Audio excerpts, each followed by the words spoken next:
آج کل ایک دھواں سا آیا ہے چند سالوں سے، کیا کہتے ہیں اس کو؟ سموک، دھواں سا، فضاؤں میں آلودگی ہے، دھواں ہے۔ اس فضاؤں کی آلودگی اور دھوئیں کی کچھ احتیاطیں آج آپ کو بتاتا ہوں۔ کھانسی، نزلہ، زکام، الرجی، بخار، مختلف بیماریاں، مختلف تکلیفیں، یہ بہت زیادہ اس دھوئیں سموک کی وجہ سے بڑھتی ہیں۔ اور ہمارے بادشاہوں کو اللہ جزاک خیر دے، وہ کہتے ہیں آگ بڑی نہ جلاؤ، دھوئیں زیادہ نہ کرو تاکہ یہ سموک نہ بڑھے، اور احتیاط کریں۔ سب سے زیادہ اس کا علاج، سب سے زیادہ علاج کیا ہے؟ اس کا بہترین سب سے پہلا علاج ہے استغفار۔ استغفار کریں، یا اللہ جو کچھ ہوا میری وجہ سے ہوا، جو کچھ ہوا میرے گناہوں کی وجہ سے ہوا، جو کچھ ہوا بس میری نافرمانی کی وجہ سے ہوا، اور جو کچھ ہوا بس میرا قصور ہے۔ ایک تسبیح صبح شام کر لیا کریں، تھوڑا سا کر لیا کریں، زیادہ کر لیا کریں۔ ایک آسان سا لفظ ہے استغفر اللہ، استغفر اللہ، یہ پورا استغفار ہے۔ اپنے پر استغفار کو لازم کریں۔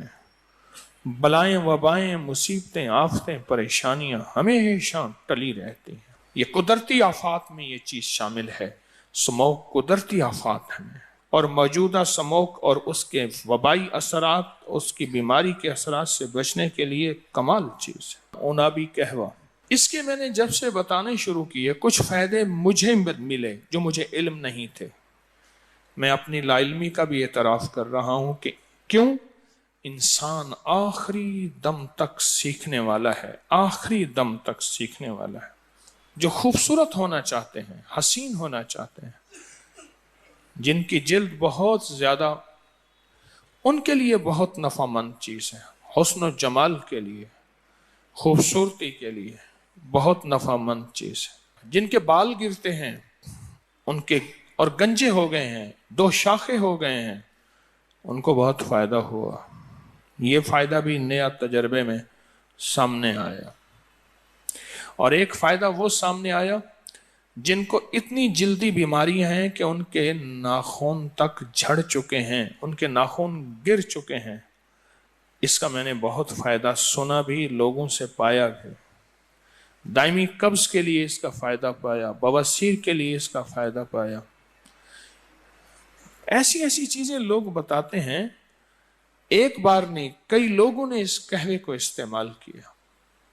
آپ تھرمس بنا کے رکھ دیں، تھرمس بنا کے رکھ دیں، اور اس کو جو ہے آپ پیتے رہیں، دن میں مہمانوں کو دیتے رہیں، گھر والے پیتے رہیں، اپنی نسلوں کو اس کا عادی بنائیں۔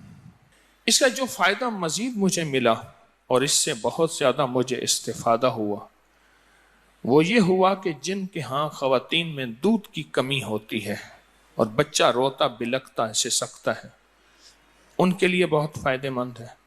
جن میں خون کی کمی ہے، حاملہ میں یا جسم میں یا کسی فرد میں خون کی کمی ہے، بوتلوں کی بوتلیں خون بنا دیتے ہیں۔ عجیب بات ہے، میں تو حیران ہوں۔ پھر جب میں نے اس پہ غور کیا، میں نے کہا بات تو ٹھیک ہے، خون کی کمی ہے۔ جن کے پٹھوں میں اینٹھن ہے، رات کو ازارمند رسی ٹانگوں میں باندھ کے سوتے ہیں، ان کے لیے بہت بے مثال چیز ہے۔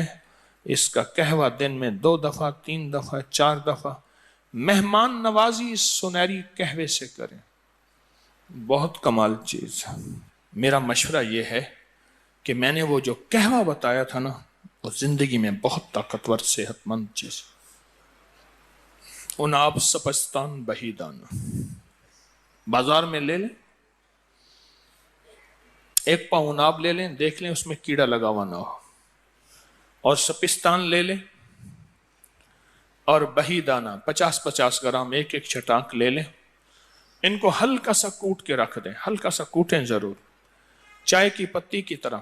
ایک کپ میں ایک چھوٹا چمچ، ایک کپ میں بھرا ہوا ایک چھوٹا چمچ ابالیں، 1.5 کپ میں ابالیں، 1 کپ رہ جائے۔ میں نے جب سے یہ پوسٹ ڈالی ہے، اتنے اس کے تجربات میرے پاس، اتنے فائدے ہیں۔ اس پوسٹ میں عنوان یہ تھا کہ ٹھہریے، خودکشی کرنے سے پہلے یہ کپ پی لیں۔ رات کو بھگو دیں، صبح اٹھ کے اس کو ابالیں اور اس کے بعد خوب ملیں، چھانیں، میٹھا جس کا بھی ڈالیں، شہد ہو شکر ہو کوئی بھی، اور اس کو چسکی چسکی پئیں۔ مجھے ایک صاحب نے اور فائدہ بتایا، اس نے کہ جی آپ نے تو اس کا قہوہ بتایا تھا، میں نے اس کا شربت بنایا۔ تو نے بہترین کام کیا، اس نے کمال کر دیا۔ اب شربت بنانے کا ٹوٹکا بتاؤں، یہ سب چیزیں 50-50 گرام ہوں، ہلکا کوٹ لیں، کوٹیں ضرور۔ ان سب کو رات کو 1.5 کلو پانی میں بھگو دیں، گرم پانی میں رات کو بھگو دیں، صبح بھی پھر شام تک بھی۔ اگر سردی ہے تو شام کو بھی اٹھا کے اس کو ملیں، اگر گرمی ہے تو شام کو مل لیں کیونکہ اس میں خمیر پیدا نہ ہو جائے، اور سردی ہے تو دوسری صبح اس کو مل کے اچھی طرح ملیں، پھر اس کو ابالیں۔ پہلے ملیں، خوب ملیں، پھر ابالیں۔ اچھا انہوں نے تو بتایا تھا، میں نے اس کا پھر پورا طریقہ انہیں بتایا، جو طریقہ ہے میں نے انہیں بتایا۔ خوب ملیں، اتنا ملیں کہ 1.25 کلو پانی باقی رہ جائے تقریباً۔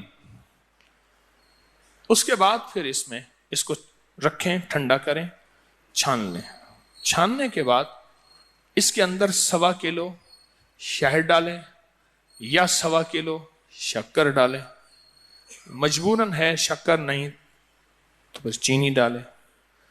اس کے بعد اسے خوب پکائیں، ہلکی آنچ پہ ہلاتے جائیں اور پکاتے جائیں۔ ہلاتے ہلاتے یہ نہ ہو کہ سب کچھ پی جائیں، جیسے وہ ہلا رہا تھا، برف کو ٹھنڈا کرتے کر دیکھا تو برف کا ٹکڑا پڑا تھا، باقی کچھ بھی نہیں تھا۔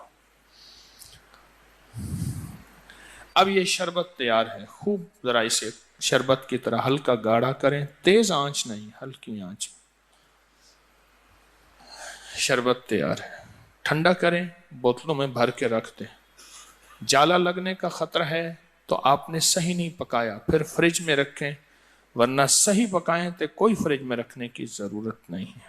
اعلیٰ قسم کا مشروب ہے، ایسا زبردست مشروب ہے، اور اس کو اگر خوبصورت بنانا چاہتے ہیں تھوڑا سا اس میں زردے کا رنگ ڈال دیں، زردے کا رنگ ڈال دیں۔ چیک دیکھ لیں کہ کتنا زردے کا رنگ ڈالنا چاہیے کہ گھولنے کے بعد بھی، پانی میں گھولنے کے بعد بھی زردے کا رنگ کی پلاہٹ محسوس بھی ہو اور ظاہر بھی ہو۔ زردے کا رنگ ڈال دیں۔ یہ گرمی کا علاج، یہ شدت کا علاج، یہ ہر ان تکلیفوں کا علاج ہے جو میں نے بتائی ہیں۔ خواتین کے زیر ناف مسائل، مردوں کے مسائل کا بہت زبردست علاج ہے۔ دل کی بیماریاں اور یہ ہائی بلڈ پریشر کا علاج ہے، نسخہ ہے زبردست۔ اس سموک میں ایک اور چیز کریں، اپنے ناک کو ہر وقت تیل سے تر رکھیں۔ زیتون کا تیل ہے، سرسوں کا تیل ہے، کچھ نہیں ملتا ویزلین ہو، ویزلین سے ناک کو تر رکھیں۔ اور یہ سموک صرف آپ کے نظام کو نہیں، آپ کی آنکھوں کو بہت نقصان دیتی ہے۔ اس جسم کا سب سے نازک حصہ، سب سے بڑا نازک حصہ اس جسم کا آنکھیں ہیں۔ آنکھیں بلبلہ ہے بس پانی کا، اور اللہ پاک جل شانہ نے سرکار کا فرمان ہے، اس کی حفاظت کے لیے 9 فرشتے مقرر کیے ہیں۔